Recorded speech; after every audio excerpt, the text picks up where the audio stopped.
Yes, of course, it's DJ Akademiks. I'm back. Third podcast in the house. And it's coming to you with a slight twist. I'm changing the name of the podcast. This will be, from now on, referred to as Reality Check. This is where we speak objectively on everything going on in the urban sphere. And also everything that goes on in just basically life in general. So, we got a couple of topics to get into today. Also, I can't go any further without saying salute to everyone who's been supporting. See a lot of people commenting, a lot of people liking, a lot of people sharing, Twitter, Facebook. But yep. So, we're going to get into it. We got a couple topics to get into. Of course, we're going to first start off with the Kanye West, Jimmy Kimmel interview. So, we mentioned this on the last podcast. Kanye West agreed to have a sit down with Jimmy Kimmel after they had that Twitter beef, which seemed completely ridiculous. But they agreed to have a sit down. It was on national TV. It was on, of course, Jimmy Kimmel's show. And it was a very awkward interview. If you didn't see the interview, this is what you basically missed. You missed Kanye West ranting about his brilliant idea, which was leather jogging pants. I don't know what's going on with this leather jogging pants thing. I think it's completely turned Kanye West insane. The fact that Fendi passed on his leather jogging pants idea is absolutely getting him to go crazy. Other than talking about leather jogging pants, which he did for about half the interview, he also talked about his beef with paparazzi and just basically that he just didn't like him. Also, he then said one of the most ridiculous things I've heard Kanye West say. And he said a lot of things. In the interview, he said things like, I'm comparable to Jesus. I am Steve Jobs. I'm a genius. And some of them have some credibility while some of them are just completely off base. But the one thing he said during that interview that had me scratching my head and really thinking about it, like, where is he thinking about this from? Like, what planet is he on? Or is the vagina this good for him to be making these comments? Is that he took offense to some sources saying that his baby mama, Kim Kardashian, would not be eligible to receive a star on the Hollywood Walk of Fame. Now, Kanye, come on.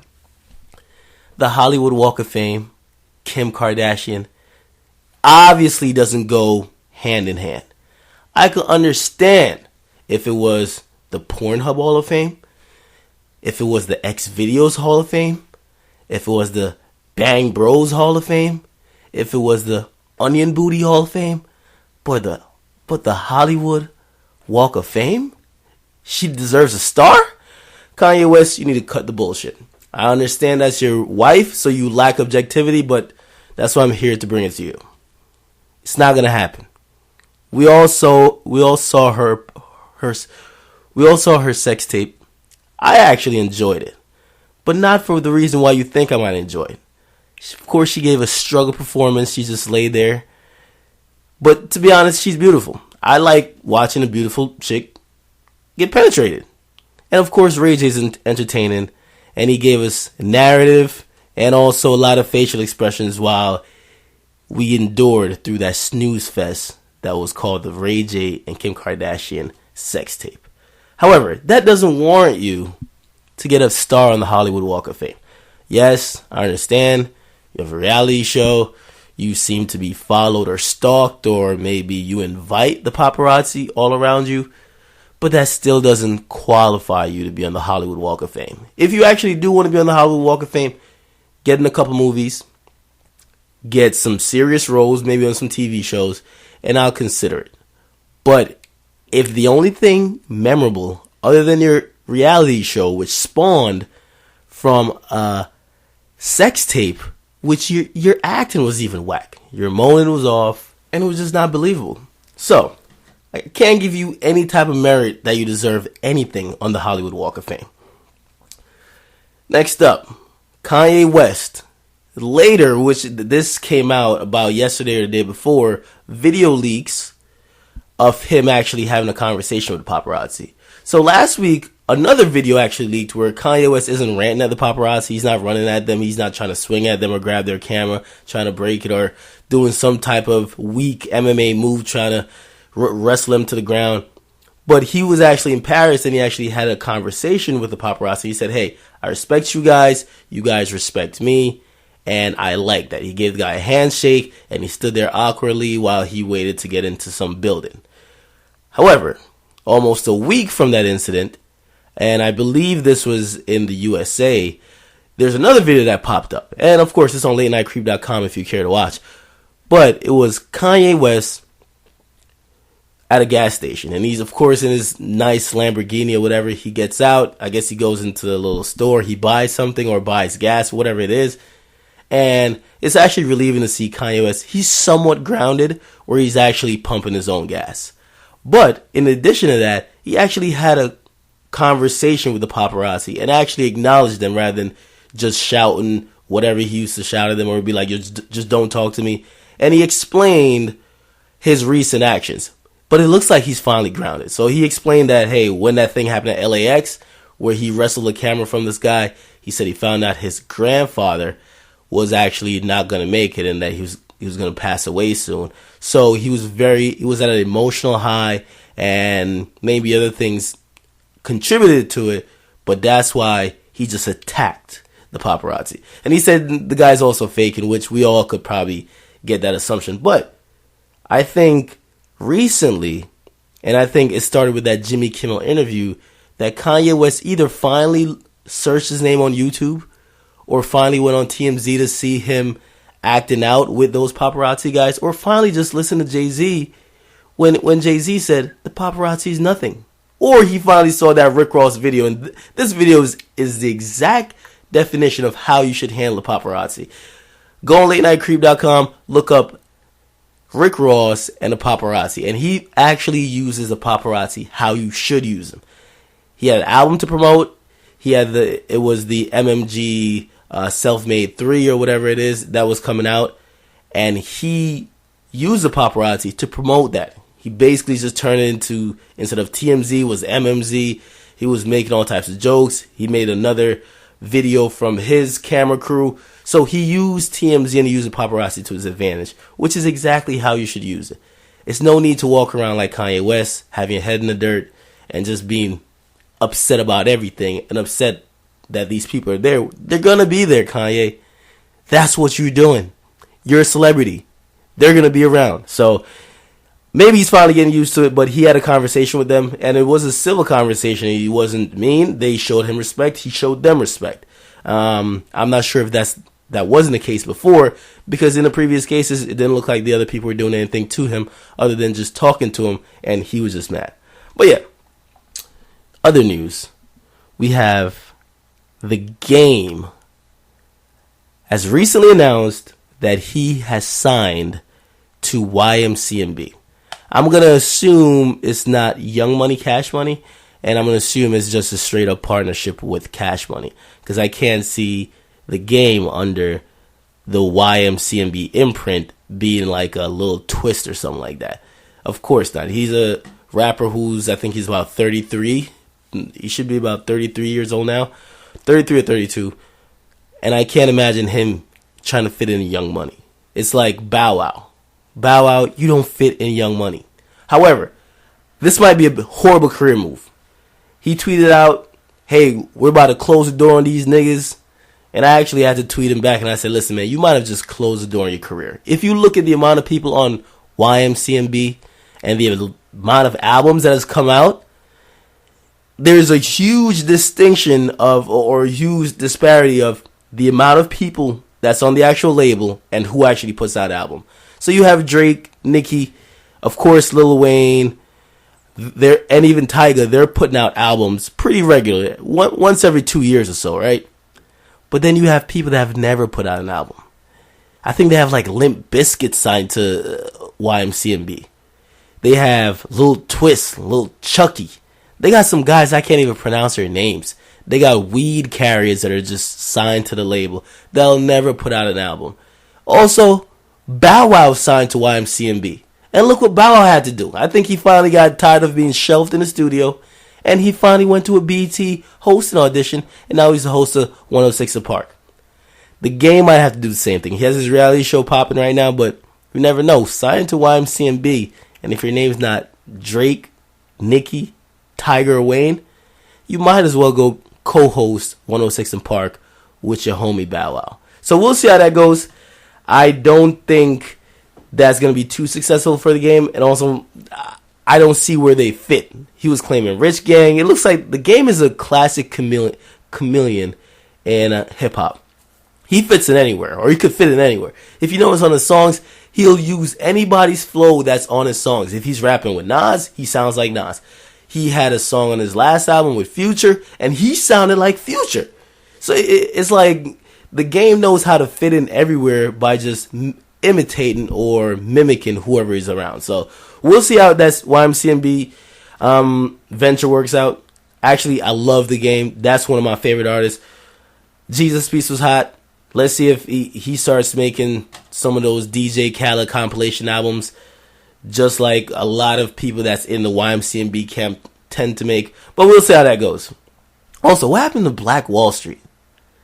I remember the game was repping his career after they left G-Unit called Black Wall Street. What happened to them niggas? He had like a couple niggas signed to him. He had a dude that was beating up 40 Glock or trying to get that 40 Glock menace or something like that. Whatever happened to these dudes? But it looks like the game is a great possibility that the game has now thrown his career in the bushes with 40 Glock by signing to Bird Gang or Birdman or at YMCMB. So another Bugatti for Birdman. Look like the game might be heading to a BET hosting audition pretty soon. But the game also does have a new mixtape that just came out, and I love the game mixtapes. They're always usually hot. He had a joint called California Republic like last year. Fire. Loved it. But I listened to the whole tape and I noticed the game is still dissing 50 Cent? What? It's 2013, people. And if you haven't listened to the game mixtape, it's called Operation Kill Everything. He has a song on the tape called Hollywood featuring Scarface, and he's dissing 50 Cent. I think he's like, reunite with G-Unit? Nah, fuck 50. Something like that. But listen, regardless, it's no reason why the game should be dissing 50 Cent in 2013. Maybe in 2005, that's when they fell out. 2006, maybe up to 2008. But almost 8 years since you guys fell apart, you're still dissing him. I'm a big game fan, but I've always thought that the game always wanted to return to G-Unit. He does. It's clear. He still wants to be throwing up the G-Unit sign. He still wants to be doing all that. He still want to be on track saying, however that bullshit is. He still want to be trying on those G-Unit bras or whatever 50 had him rocking. But that whole era is over. He's independent. I think he's in a great lane now. Of course, his career isn't like mainstream. Pretty much Kendrick Lamar is bigger than him. And at one point, his career was bigger than Kendrick Lamar. But I think independently, he has a lane where he could actually really prosper. So I just don't understand him dissing 50 Cent. Maybe he's just, we all know he's bipolar. Maybe he just doesn't give a shit. And he's like, you know what? I'm going to just diss 50 Cent. But it still amazes me that 8 years after the fact, about 300 diss songs later, the first diss song was enough. 300 bars and running. I think that killed 50. We ain't want to hear no more diss songs after 300 bars and running. It was 15 minutes of straight rapping, dissing the guy who you don't like. Then there was 120 bars, 240 bars, 200 bars. I think there was like 100. It was repetitive. And even went to 400 bars. But still, the game, that's my dude. I just can't understand him still dissing 50 Cent in 2013. It's clear that he's going to be still dissing 50 when he's 80. And he'll be dissing him like breathing through a respirator. When does it stop? But good luck to the game. Hopefully everything works out with Cash Money. Hopefully Birdman cashes a couple checks off him. But we'll see what happens. This weekend, I had a good weekend. So I DJ'd a couple events, got drunk. I'm still on the dark liquor. And I realized my two favorite tracks right now, because you know me, I love the ignorance. The niggerdom, I absolutely love it. Listen, I'm ratchet on the weekends. I'm a nigga on the weekdays. Migos, Hannah Montana track, it's completely ignorant. I think the chorus goes just Hannah Montana like 5 times. It says, I got Molly, I got White. Says some other bullshit. It's just catchy, it's ignorant, and I love it. So big shouts to Migos. They got a whole, if you haven't listened to this group, they're called Migos, just Migos. They're from Atlanta. I think they've put out a couple mixtapes, but everything I've heard from them is absolutely fire. It just hasn't hit mainstream because they haven't had a feature like how Versace had Drake. But all their tracks are fire. If you're a real hip-hop purist, you're probably like, no, these niggas is whack. And maybe they are whack. I'm not going to say in terms of skill they're good or whack, but when I'm drunk on the weekend in a club DJing, nothing goes harder than Migos or Rich Homie Quan or one of those niggas you guys probably think is whack if you think Migos is whack. But yeah, so Hannah Montana, Completely Ignorant. That's like my track of the week. But also one of my new tracks of the week from my man Meek Mill is that Make Me joint off Dream Chasers 3. So Meek Mill put out Dream Chasers 3 last week or 2 weeks ago, and I think it's been selling in pretty good. I was still waiting for that big anthem, but I think one of the biggest songs to come out of that whole track, out of that whole mixtape, is the Make Me joint, and I absolutely love it. So big shout out to Meek Mill. It also seems that Meek Mill is on Twitter beefing like he usually does. So salute to Meek Mill doing what he does. He was sending shots. Well, I'm not going to say salute to him because it's a bunch of subliminal beefs. Him and Jim Jones were subliminally beefing over a Rich Porter mention that Meek Mill put on his album or his mixtape, DC3. And there was some shots taken back and forth. Go on latenightcreep.com. It's on there. Also, Meek Mill has some baby mama drama as well. I'm not even going to get into that. But latenightcreep.com, you can check that story out. But it looks like Meek Mill is still staying afloat in these streets. I think, at least on the East Coast, Meek Mill is the hottest artist to connect to the younger generation. I think he connects directly with a demographic that's under 20 or under 21, actually. With some of you guys who may be older, you might not give a shit, but that college and high school crowd loves Meek Mill. You know what I mean? They're a good balance for the J. Cole and Wale's who seem a little bit more conscious and a little bit more regular. So that's what it is. I've also started watching a couple new shows. I've started watching Breaking Bad. I mentioned Breaking Bad last week on the last podcast. I've been hearing a lot about it. So apparently the season finale did like 10 million viewers, which is huge for any show. 10 million viewers for an episode or finale, that's pretty huge. I think it broke a lot of records. A lot of people love Breaking Bad. They're saying it's one of the best television shows of all time. I have finally gave in. I'm going to give it a chance. I'm going to watch it. I have to put a disclaimer out there. I'm a huge Wire fan. I think The Wire is probably the best television show ever. Just because of how in-depth it was, how much different stories they covered, and it was just pure art. It was a masterpiece in writing, acting, storyline. There were some up and down moments. Of course, the season 5 was not that good, at least to most people. And it went a different angle. But I felt like it did the most complete job of covering a complete city and the problems that happen in the inner city. So I really love The Wire. So I'm comparing The Wire with Breaking Bad. I don't know if it's a good comparison or not. I finished watching Breaking Bad season 1, and just comparing season 1 of Breaking Bad to The Wire, I'm liking The Wire more so far. But apparently Breaking Bad does pick up, so I'm still giving it a chance. I'm going to see how that ends up happening. But also one of my favorite shows just came back. No, it's not Scandal. It's Walking Dead. And I don't know if you guys are Walking Dead fans, but it's season 4 that's happening of Walking Dead. If you don't know what Walking Dead is, it's a zombie-like apocalypse show. It comes on AMC every Sunday. It's about these people who survive some zombie apocalypse and how they're trying to continue life and continue to survive in this new world or whatever. It's a pretty interesting show.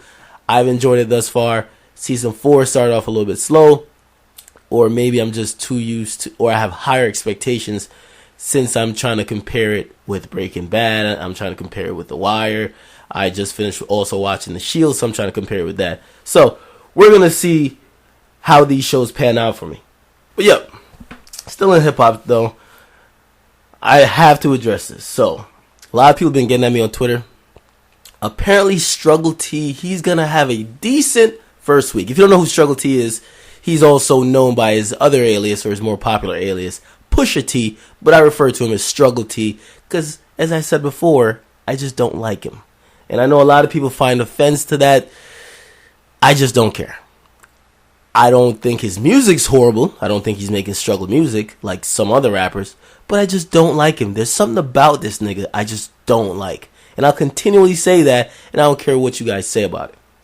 But his album, it's called My Name Is My Name, which is also a direct reference to a quote from The Wire that was given by Marlo Stanfield.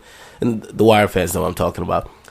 But his album sales came back, and it looks like he's going to be doing around 70 to 80,000 records first week, which I have to salute Struggle T. Maybe for a full month, I'll call him Pusha T, just off those album sales, because there are a lot of rappers that are not doing 70,000 their first week. I believe if the numbers come back how they're projected to come back, and we'll know in 2 days or so, he would have outsold Big Sean, would have outsold French Montana, he would have outsold 2 Chainz, all which people think are, the general consensus would be those rappers are more popular rappers. So if he doesn't even really have a heavy radio presence, a heavy club presence, and he's outselling these guys who are heavy on the radio, heavy on the club, and in general, you would think these guys are bigger artists, or at least more popular, you have to salute him. So, at least for now, I'm going to salute to Struggle T, and we'll see when those album sales come back in about 2 days. We'll see what they look like. So, salute to it. I haven't heard the album yet. As I said, someone asked me on Twitter, yo, you going to listen to Struggle T's My Name Is My Name? I heard it's hot. Yes, I see everything. I see the reviews. The reviews look like they're popping. He's getting high reviews all over the place. I haven't really met or talked to a lot of people that said they don't like the album. So most people do like the album. However, I'm not down that the album's not amazing, but I don't want to listen to it. Not right now. After cuffing season's over, I'll listen to it. Right now, I've been binging on Drake. Of course, it's light skin nigga season. And I've been listening to Big Sean and still listen to the Wale. And from time to time, I throw in that Hove in the mix. But that's where my musical taste has been. Let me know what you guys also listen to. What other things am I missing going on in music? What other albums do you suggest I listen to? I will give a full review of some of the albums sometime soon. But yeah, so BET Awards, they're airing tomorrow. October 15th, that's when the BET Awards will be airing. Of course, it will be on BET. And of course, we will see the Cypher. So the Cypher that everyone's been tweeting about, talking about, that the most we've seen of the Cypher, or the Cypher we care about with Kendrick Lamar, is only about a 16-second snippet. We're going to see the full thing tomorrow. I'm going to dedicate the next podcast to pretty much dissecting it. If it's that good, because it could be just a bunch of hype. I hope he called out a couple people's names in the clip that got released of Kendrick just spitting.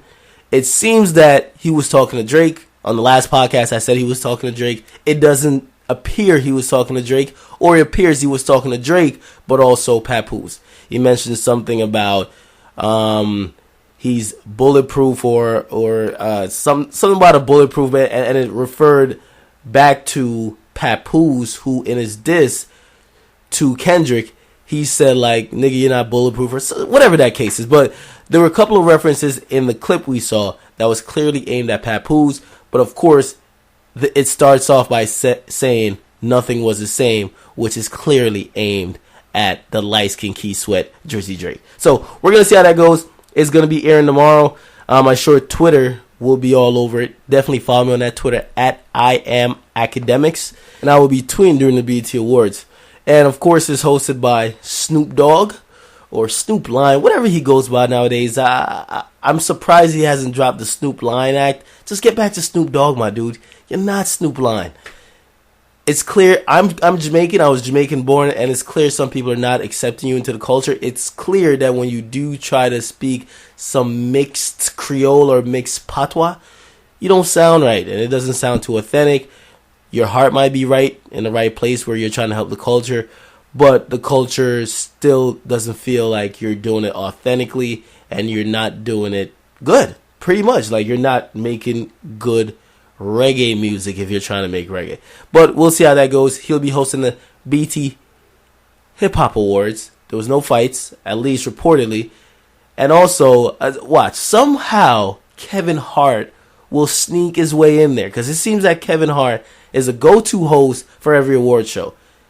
He somehow hosted half of the VMAs, and I'm pretty sure he'll take over hosting duties for Snoop Lion at some point during the BET Hip Hop Awards. I don't know what it is. Kevin Hart's just in everything. Every single thing. So, we'll see how that goes. But, on a personal note here, I was having a conversation. With this girl, and I want to see what you guys take on this whole thing is. So, me personally, I have a no gas policy, which means I do not try to contribute to the gassing of females' egos.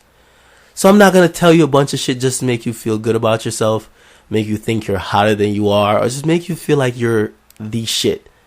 That's what Twitter retweets are for. That's what Facebook likes are for. That's what Instagram likes are for also. So I'm not here to tell you every day, oh my God, you look so pretty, especially if I'm not having sex with you. Or I'm not trying to sell you a dream, trying to have sex with you. So I don't believe in gassing females. I think gassing females is one of the most dangerous things you could do, because their mentality of how they approach guys and how they see you changes. You start gassing a female, she starts believing things you're actually telling her. She starts believing she's almost too good to talk to you. Listen, that's what Instagram has done to most of these females. Usually, insecure females are on Instagram flexing. They're the ones getting the most likes because they look to that third-party outlet to try to get the recognition and the approval that they often seek but are not getting in real life. So I'm not going to say all the time, but most of the time. I know some chicks that obviously aren't attractive, but they have high self-esteem, and it's built through a bunch of thirsty dudes liking their pictures on Instagram, telling them how beautiful they are, which is, number one, clearly a lie. Number two, clearly gas. And that's why I can't gas females. You start telling females they're too good for anything, and they actually start believing it. So I just don't believe in that policy.